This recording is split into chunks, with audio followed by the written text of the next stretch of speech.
Olá, gente. Hoje nós vamos falar dos órgãos do sentido, na realidade, do nosso sistema sensorial. O que seria de nós se nós não víssemos, não escutássemos, não sentíssemos a textura de uma flor, não sentíssemos o cheiro de uma rosa, o paladar da nossa comida? Todas essas informações são captadas do meio externo e levadas ao nosso cérebro. Na realidade, quem vê, quem ouve, quem sente o cheiro, quem sente o paladar ou percebe o mundo, não são os olhos, o nariz, a língua, a pele, é o nosso cérebro. Os nossos órgãos do sentido apenas captam a informação do meio e a transmitem ao nosso cérebro. Ele sim é o responsável por essa gama de informações do meio ambiente que faz com que nós nos relacionemos com esse meio. Você sabe como é que o cérebro funciona? Então vamos dar uma olhadinha rápida nele. O cérebro humano é dividido em duas metades, o lado esquerdo e o lado direito. O esquerdo pensa. 2 mais 2 igual a 4. O direito pensa. 2 mais 2 igual a 2 patos na lagoa. O lado esquerdo é responsável pelo pensamento lógico e o lado direito pela criatividade. Bem, vocês perceberam? O nosso cérebro, coordenando a função do hemisfério direito com o hemisfério esquerdo, ele é capaz de perceber tudo o que acontece ao nosso redor. Mas como é que esses órgãos captam a informação e mandam até o cérebro? Existem células especializadas para isso. São as chamadas células sensoriais. As células sensoriais, elas podem ser de dois tipos. Aquelas em que o neurônio, ele próprio, é a célula responsável pela transmissão da informação, e células epiteliais do nosso epitélio, que são modificadas para transmitir esta informação ao nosso cérebro. Quando a célula é formada exclusivamente por neurônio, nós dizemos que elas são células neurosensoriais. Quando elas têm origem epitelial, nós dizemos que são epitélio-sensoriais. Mas não importa qual seja a forma anatômica ou fisiológica da célula. Todas elas têm um caminho, levar a informação do meio até o nosso cérebro. Acontece que, dependendo desta informação, nós teremos um tipo de célula especial. Uma célula que vai captar a variação de temperatura, são as termorreceptoras. Aquela que vai captar a alteração da luminosidade, a fotorreceptora. Ou quem sabe, aquela que ao pressionar a nossa pele leva essa informação ao cérebro, a mecanorreceptora. A da língua, que vai captar as delícias do alimento, as quimiorreceptoras.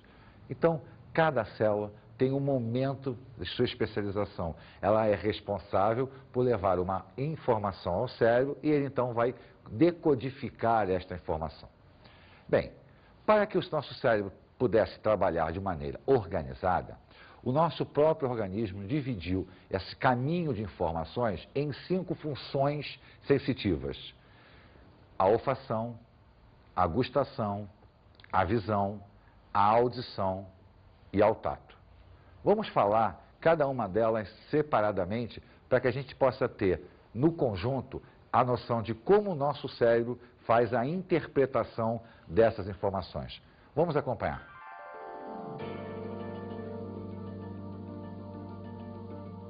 Bem, vamos começar a ver as nossas funções de sentido, né, os nossos órgãos de sentido, falando do paladar. O que é o paladar? Na realidade, o paladar é a forma pela qual nós falamos do nosso órgão de sentido, que é a gustação. A função perceptora é a gustação e ela acontece através das pápilas gustativas. O que são? São terminações nervosas existentes na língua que vão transmitir ao cérebro 4 informações básicas: o salgado, o doce, o amargo, o azedo. Acontece que o alimento não é composto apenas dessas 4 informações. O nosso cérebro vai registrar essa informação e vai associar a utilização de uma outra informação, que é a olfação, o ato da gente sentir o cheiro. Mas vamos primeiro olhar a nossa língua como um todo. Vamos observar o que são as pápilas gustativas, para que depois a gente possa fazer a associação com o nosso sentido da olfação. A nossa língua possui terminações nervosas que, ao tocarem o alimento, reagem quimicamente, levando essa informação até o nosso cérebro. Além disso, existem também terminações mecanorreceptoras, quer dizer, que vão ser submetidas à pressão para que a língua funcione também na percepção do tato. Ou seja, o ato de tocar com a língua o alimento informa ao nosso cérebro que existe alguma coisa na boca. Nós temos que ter em mente que o cérebro controla tudo o que acontece no nosso corpo. Porém, ele tem que receber informações das várias partes do nosso corpo. Então, as terminações nervosas existentes na língua captam não só as informações quanto a sabor, mas também as informações quanto à pressão, quanto à presença do alimento. Chegando até o cérebro, ele faz então a coordenação desse tipo de informação. Associar a olfação não é difícil. Por quê? Porque quando nós comemos, quando nós estamos nos alimentando, automaticamente nós estamos sentindo o cheiro do alimento. Mas o que é sentir cheiro? O que é o sentido da olfação? Para que a gente possa entender a olfação, a gente tem que lembrar daquele princípiozinho básico que se fala no transporte da membrana. Lembra da difusão? Ou seja, todo produto, toda substância que tecnicamente tem cheiro, é porque ela emite partículas para o ar. Essas partículas serão dissolvidas no ar e vão penetrar no nosso corpo através das fossas nasais. Ao penetrarem pelas fossas nasais, a região superior das fossas nasais, a chamada mucosa pituitária ou mucosa amarela, vão existir ali terminações nervosas. As partículas tocam a terminação e essa terminação, então, transforma isso em impulso nervoso e leva até o nosso cérebro. Com isso, a gente vai associar a informação da língua e a informação do olfato quando se trata de alimento. Não podemos esquecer que o nosso olfato ele terá a capacidade de percepção de vários odores, independente da sensação gustativa ou não. Você sabia, por exemplo, que o gás, esse gás que a gente usa na cozinha, ele não tem cheiro? Que o cheiro que nós sentimos do gás é colocado artificialmente? Porque se assim não fosse, nós nunca perceberíamos que existe um vazamento de gás. Então a companhia que controla o gás, ela coloca nele um odor, e esse odor só é utilizado no gás. O nosso cérebro, então, ao receber a informação, ele associa o que ele tem gravado na memória com aquilo que ele está percebendo. E aí você sabe que está vazando gás. Com o alimento é a mesma coisa. A primeira vez que você come alguma coisa, o cérebro grava as informações provenientes da língua e do olfato. Junta e registra. Ah, aquele alimento tem esse cheiro. E automaticamente tem este sabor. Não há como dissociar a informação olfativa da informação gustativa. Repara que o ar entra pelas fossas nasais, atingindo a região superior delas. Lá existem células que vão se conectar às partículas, levando a informação até o cérebro. Repare que o próprio alimento vai gerar uma informação por dentro da boca. Quer dizer, além do contato com a língua, o ar ao passar vai complementar a informação que chega através das fossas nasais. Então, para nós, seres humanos, é muito difícil nós dissociarmos essas duas informações. Mas acontece que nós, seres humanos, pouco ligamos para isso. Na realidade, a gente só faz essa associação quando nós comemos. A visão humana é aquela que efetivamente nós, como seres humanos, damos atenção a ela. Nós, à medida que evoluímos, passamos a desprezar todas as informações provenientes do paladar, né, da região gustativa, da olfação e até do tato mesmo, né? Escutamos bem, mas a nossa visão é aquela que efetivamente dá ao ser humano a noção de mundo, o que não acontece com a maioria dos animais. Lembre-se sempre que nós, humanos, somos considerados os animais mais evoluídos, mas os outros utilizam infinitamente mais as informações olfativas e gustativas do que a gente. Por que isso? Porque a visão do homem passou a ser uma visão tridimensional. O cérebro tem uma região dele que só cuida disso. Tá? Nós temos uma das visões mais detalhistas. É claro que existem animais onde a visão é mais apurada, tem mais distância, consegue, por exemplo, no caso da águia, de animais predadores, focar a caça. Mas nós, a nível de sensibilidade, demos muito mais importância a ela. Quantas vezes você já escutou falar assim, aquela pessoa que é cega, ela escuta melhor, ela tem o tato melhor. Ela não escuta melhor, ela não tem o tato melhor do que a gente. O que acontece é que, como a visão agora não faz mais parte do cotidiano cerebral, ele simplesmente passa a prestar mais atenção às informações provenientes dos outros órgãos de sentido, já que a visão foi definitivamente abolida do sistema cerebral. Mas como é que funciona a visão? A visão, na realidade, é a passagem da luz do meio externo para dentro do olho e a estimulação dessa luz em terminações nervosas fotorreceptoras que transformarão essa intensidade luminosa em impulso elétrico que será canalizado até o cérebro.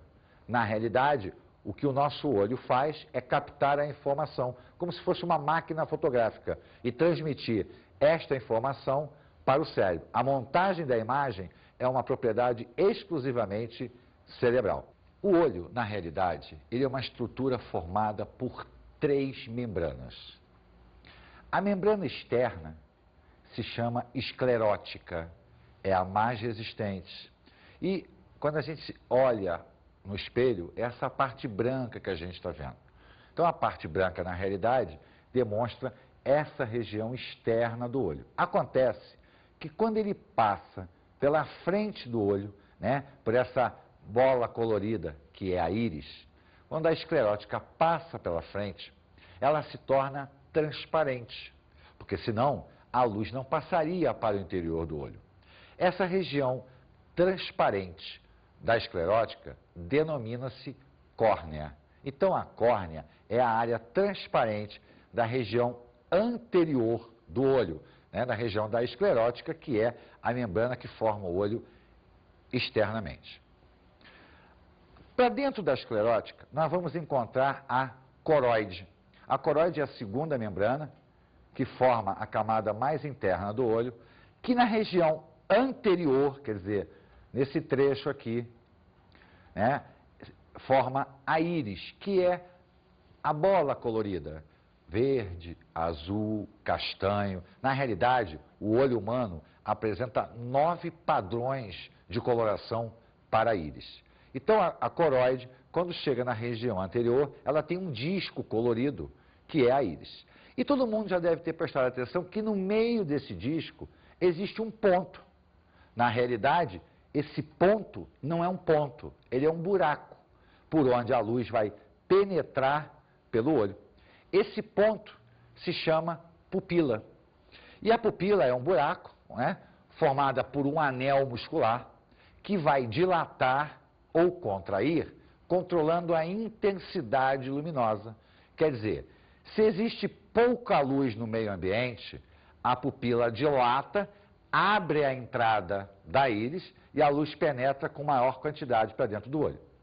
Se existe muita luz no meio ambiente, a pupila contrai, fecha a entrada e, com isso, diminui a entrada da luz. Por isso que, de noite, por exemplo, se nós estarmos num ambiente escuro e acendermos a luz, num instante de tempo, a gente não consegue enxergar nada, até que a pupila se contraia, feche e passe a regular a entrada de luz para a região aonde a imagem vai se formar, que é justamente a retina. A retina é toda essa membrana interna formando o olho pela sua região mais profunda.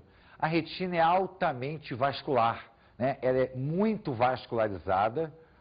Por quê? Porque é justamente nessa região, no fundo dela, nesse trecho aqui, que nós vamos encontrar os fotoreceptores, as célulazinhas responsáveis por transmitir a intensidade luminosa em impulso nervoso. Esse impulso nervoso vai ser gerado aqui e será levado ao cérebro pelo nervo óptico. Então, a luz bate no objeto, reflete no objeto, passa pela pupila para chegar na retina. Acontece que, como toda boa máquina fotográfica, ela tem que ter uma lente que dê o foco da imagem. E essa lente se chama cristalino. O cristalino, então, é uma estrutura situada logo atrás da pupila. Então, a luz, ao passar pela pupila, tem que atravessar o cristalino. E ele é uma estrutura ligada por músculos ciliares que vão contrair ou dilatar para focar a imagem exatamente neste ponto da retina aqui, onde a imagem vai ser formada. Lá na retina, existem dois tipos de receptores. Um que funciona para o preto e branco e o outro que funciona para a cor. Então, os receptores que percebem a imagem em preto e branco são denominados de bastonetes. Os bastonetes têm uma sensibilidade muito grande, o que permite a gente ver à noite. Mas repara, quando tem muito pouca luz, você não consegue perceber a cor, você vê em preto e branco. Já os cones são os receptores responsáveis pela percepção da cor. A sensibilidade deles é menor do que a dos bastonetes, então eles precisam de uma maior intensidade luminosa. No funcionamento normal, os dois interagem, montando uma imagem razoavelmente boa aqui, que será calibrada no cérebro. Só que existe uma coisa interessante. Quando a luz passa pelo cristalino, a imagem que é projetada no fundo do olho, que é projetada na área sensível da retina, ela é uma imagem invertida. Então, se você está olhando um objeto nesta posição, na nossa retina, ele é montado desta maneira. Quando essa imagem chega ao cérebro, o cérebro corrige essa informação, colocando a imagem novamente na posição. Isso acontece porque a luz, quando passa pelo cristalino, sendo o cristalino uma lente cilíndrica, ocorre a inversão da imagem. Então, qual é a finalidade do olho? O olho vai captar a imagem, projetar essa imagem no fundo, transformar essa imagem no impulso elétrico e levar isso até o cérebro. Mas a natureza fez a visão do homem, como da maioria dos mamíferos, de uma maneira muito interessante. Nós temos dois olhos que montam imagens separadas. Na realidade, o olho direito monta uma imagem, o olho esquerdo monta outra imagem. Essa imagem vai ser superposta, ou seja, uma imagem ficará na frente, a outra ficará atrás, mas com uma simetria tão perfeita que faz com que a gente observe, veja em 3 dimensões. A noção de profundidade é dada justamente porque o olho é capaz de montar esse posicionamento de imagem e o cérebro vai conseguir interpretar esse tipo de correção. Só que, lamentavelmente, as nossas células se desgastam. Elas sofrem a ação do tempo, elas sofrem pela passagem da luz, elas sofrem pela movimentação da musculatura. Isso acaba gerando problemas de ordem visual, porque para que a nossa imagem seja perfeita, ele tem que projetar justamente neste ponto aqui para que ela seja transmitida até o nosso cérebro. Por isso, nós apresentamos defeitos visuais, momentos em que a imagem se apresentará de forma muito distorcida, que é o que nós vamos falar agora. Bem, vamos observar aqui um olho normal, como a imagem deve ser projetada. Então, olha só, ela vai entrar no olho, atravessar o cristalino e ela será projetada exatamente nesta ponta. Se ela for projetada antes ou depois, a imagem não se tornará perfeita para o nosso cérebro. O que acontece com o olho míope? Vamos dar uma olhadinha no olho míope. A miopia é um defeito visual, olha só, onde a imagem é projetada antes da retina. Como ela é projetada antes da retina, o nosso olho tem que fazer um esforço muito grande para jogar essa imagem para trás. Por esta razão, nós usamos uma lente que vai abrir o raio luminoso. Com isso, ó, vai empurrar o raio luminoso desse ponto para o ponto exato da retina, corrigindo, então, uma falha visual. Ela é projetada antes, a lente, então, é uma lente divergente que vai abrir o raio, jogando o raio para depois. Acontece que se a imagem já joga o raio depois, a lente teria que puxar. É o caso de quê? Da hipermetropia. A hipermetropia, veja, a imagem é projetada depois da retina. Isso faz com que ela seja totalmente distorcida. Na realidade, né, essa imagem projetada depois da retina, isso é abstrato. É como se ela estivesse sendo colocada depois, ela não consegue ser focada no ponto exato. Para isso, nós temos que puxar o raio luminoso. Vamos usar uma lente, então, o quê? Convergente. Ela vai convergir o raio luminoso para o ponto exato da retina. Com isso, corrige a nossa visão. Mas acontece que existem casos que não são nem miopia nem hipermetropia. É o cansaço, é a idade, que à medida que nós vamos utilizando o nosso olho, o cristalino vai se desgastando, a estrutura vai ficando chamada de vista cansada, né? A vista cansada, na realidade, é uma falha de focalização da imagem. Isso acontece naturalmente com qualquer ser humano. Esse fenômeno se chama presbiopia. A presbiopia, então, repara, ó, ora está atrás, ora está na frente. Na realidade, é um problema do cristalino. Então, nós vamos usar uma lente cilíndrica que vai, ó, corrigir esse ponto, colocando a imagem exatamente em cima da retina. Esse fenômeno da presbiopia, ele é normal, porque a idade provoca o desgaste das células. Então, nós, seres humanos, que utilizamos muito a visão, acabaremos, de uma maneira ou outra, nesta situação aqui. Então, nós temos, basicamente, 3 grandes defeitos oculares. A miopia, a hipermetropia e a presbiopia. Vamos ouvir agora uma pesquisa que foi feita com pessoas para elas perceberem o que é não ter a visão. É uma experiência interessante, onde nós temos que prestar atenção na nossa olfação e na nossa gustação. Vamos a ela. Bem, o primeiro vai ser o olfato. Eu quero que você cheire e me diga o que é que tem aqui nesse copo. Produto de limpeza. Ah, não sei, pinho-sol. É um cheiro forte, tipo água sanitária, assim. Forte, ruim. Ah, estranho. Pinho-sol, acho. Vinagre. Acho que é vinagre. Vinagre? Açúcar. Bem doce. Açúcar. Sal? Forte, aham. Pó. Ai, sei lá, o que é isso? Uma pimenta do reino, sei lá, parece. Salgado. Sal. É ruim? É ruim. Amargo. Amarra a boca.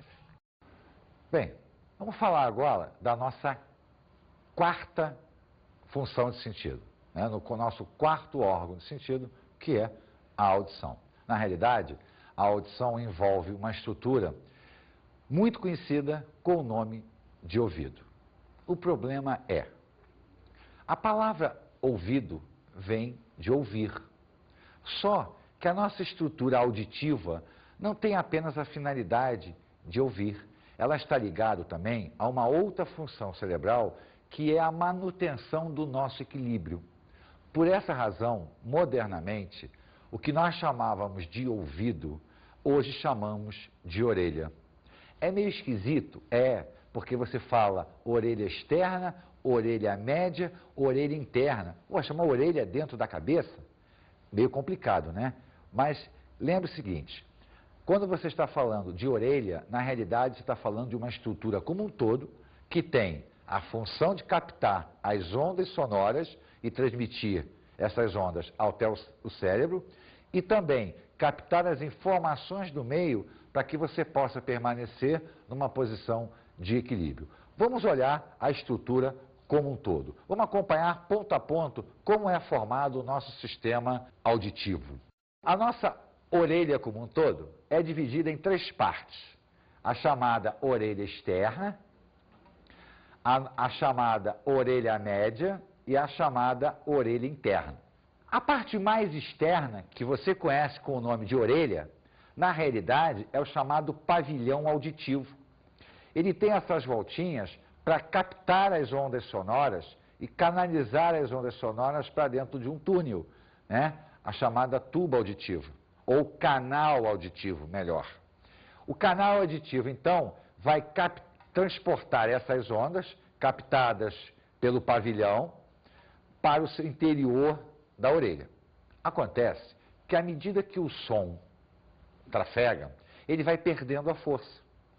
Quando chega no final do canal, existe uma membrana que separa a orelha externa da orelha interna. Membrana essa chamada de tímpano. O tímpano, então, vai vibrar.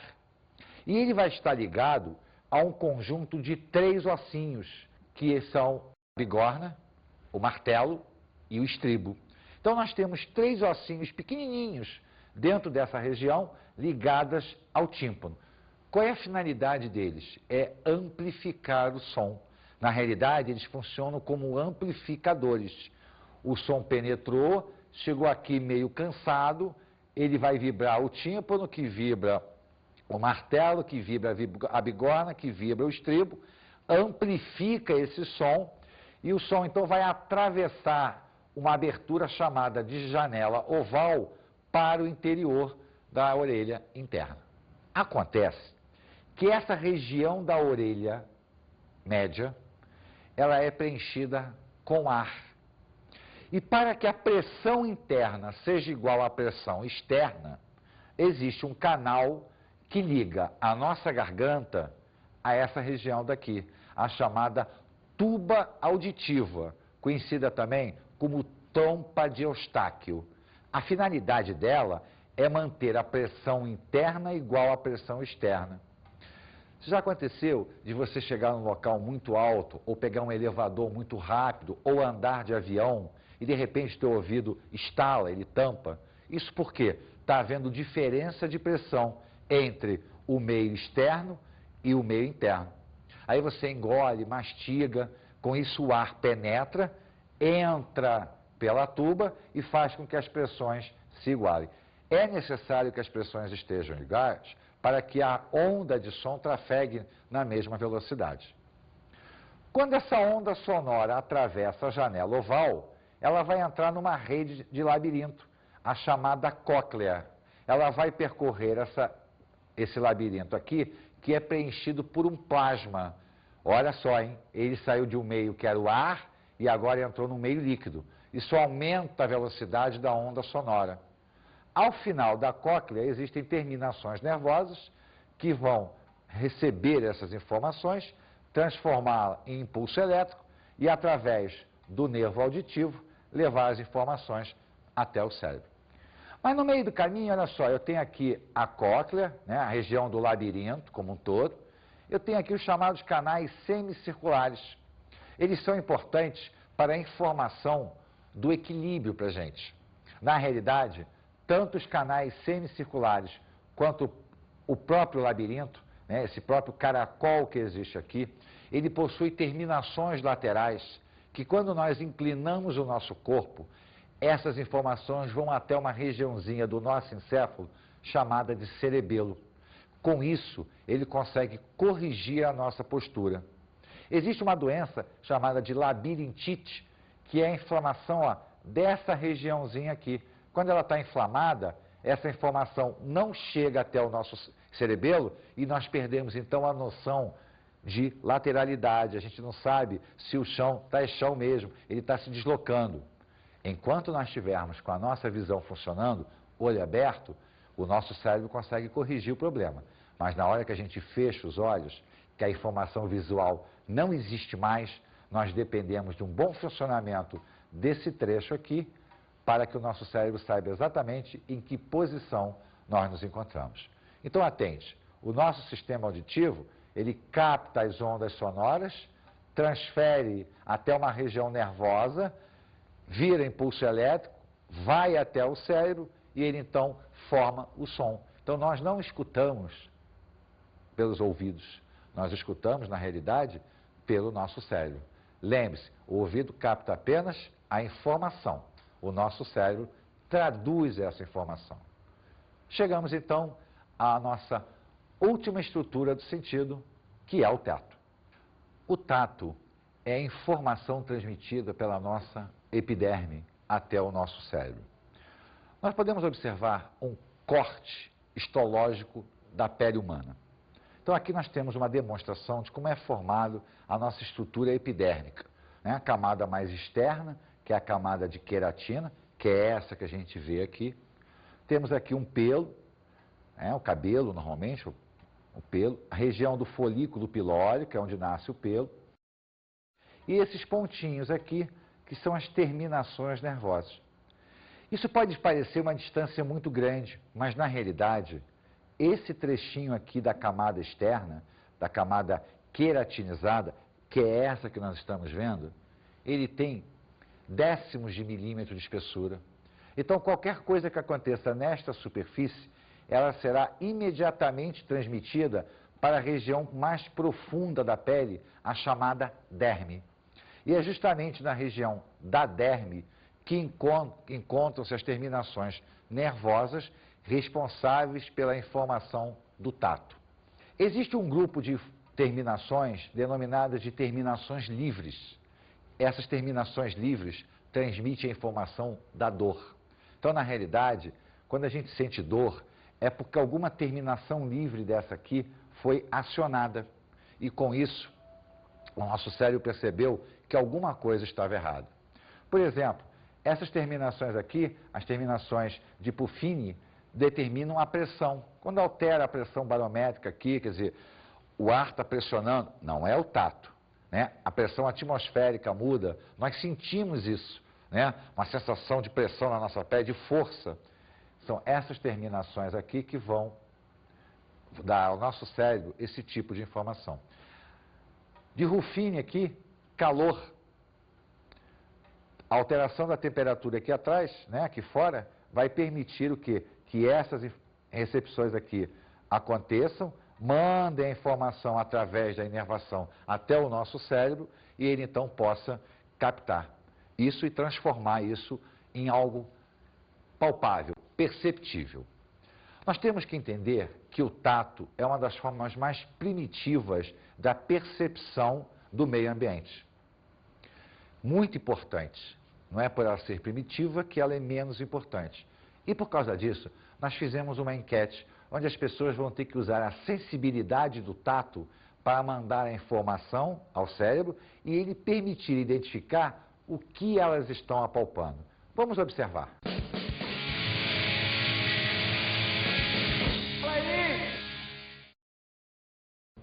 Tinha um algodão, Algodão. Palha de aço. Eu acho que é algodão. bombril, Palha de aço. Carpê. um carpê, lixa, tecido, onde que tá o outro? Lã, Áspero. Macio. Viu, gente? Quando a nossa visão não funciona, o tato passa a ter uma importância muito grande. Mas não só ele, né? A nossa audição, a nossa olfação, a nossa gustação, todos os órgãos são importantes para que nós possamos nos relacionar com o meio ambiente. É assim que nós vivemos dentro desse grande ecossistema chamado de Terra. Vamos às dicas de estudo.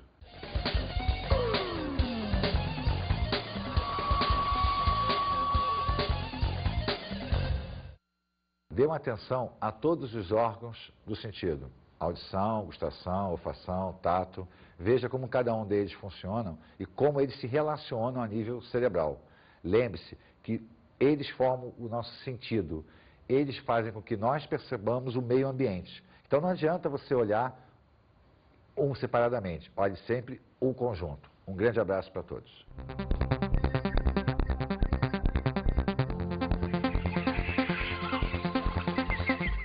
Na aula de hoje, estudamos o sistema sensorial, órgão dos sentidos. Vimos cada órgão do sentido separadamente. Vimos como funciona a visão, a audição, a gustação, o tato e a olfação. Vimos que a importância do funcionamento em bloco para a percepção do meio ambiente. Bons estudos!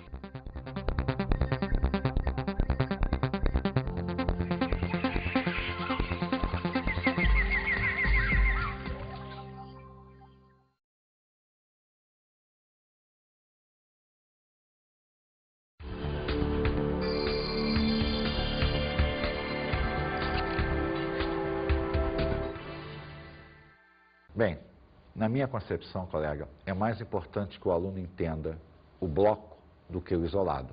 É óbvio que a gente deve dar todas as funções em separado, mas é importante para ele entender que os órgãos de sentido funcionam como um todo, para a percepção sensorial geral, e não individualmente.